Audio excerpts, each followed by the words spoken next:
अरे ये गब्बर, जरा देखो तो कैलेंडर निकाल के जी, कितना तारीख से सावन का शुरुआत है? हाँ सरकार, सावन तो 22 तारीख से ही शुरू है। अरे हम इतना बिजी हो गए हैं कि हमको पता नहीं चला कब सावन आ गया। अच्छा ठीक है, चलो इस बार जो है हमको भी सुल्तानगंज से कांवड़ उठा के बाबा धाम जाना है। हाँ सरकार, हम भी साथ में चलेंगे।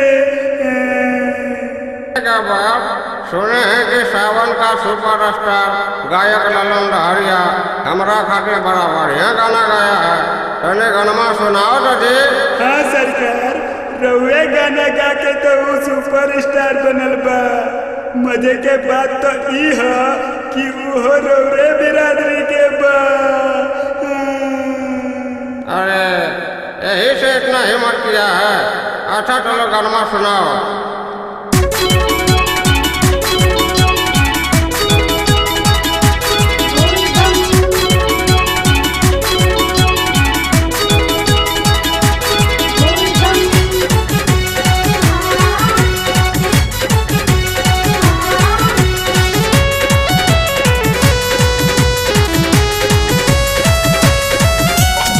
बाबा बना द तू लालू जी के सरकार, दिने दिने बढ़ जाता बेरोजगार। बाबा बना द तू लालू जी के सरकार, दिने दिने बढ़ जाता बेरोजगार। कोई दिहले ई देशवा के नाश, आई लालू जी के राज बनी देश हमर खास। आई लालू जी के राज बनी देश हमर खास।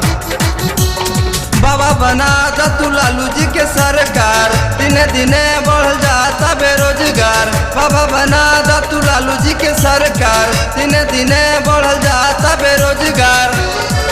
कोई दिहले ई देशवा के नाश नाश नाश। आई लालू जी के राज बनी देश हमर खास। आई लालू जी के राज बनी देश हमर खास।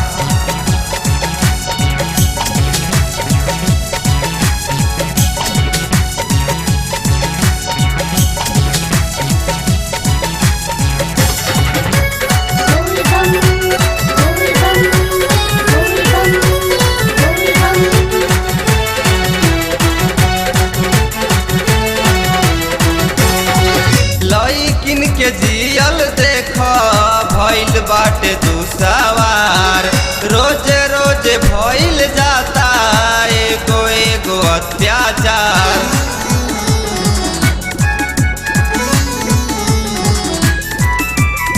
लइकिन के जियल देख भइल बाटे दुसवार, रोज रोज भइल जाता एगो एगो अत्याचार। कैसे चली देश सबके बदलल बा भेष, कैसे चली देश सबके बदलल बा भेष। रउए करी सबे पापी के नाश। आई लालू जी के राज बनी देश हमर खास। आई लालू जी के राज बनी देश हमर खास।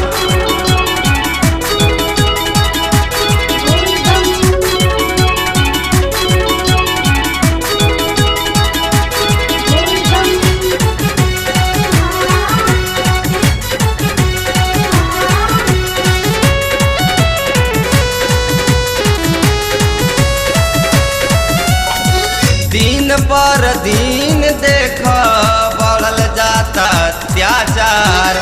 चूस लिहल जनता के देख कैसे सरकार।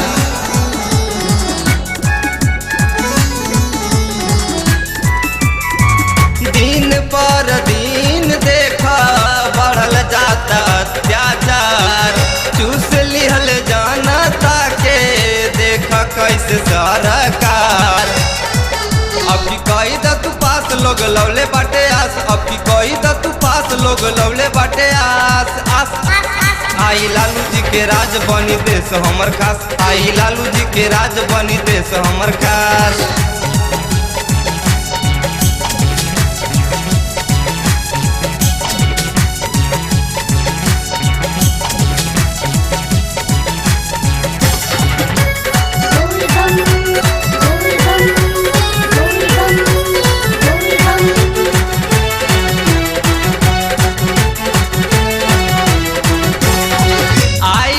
लहरिया बन के कंवरिया कहरिया फेरी दन बाबा हो हमरो पे नजरिया।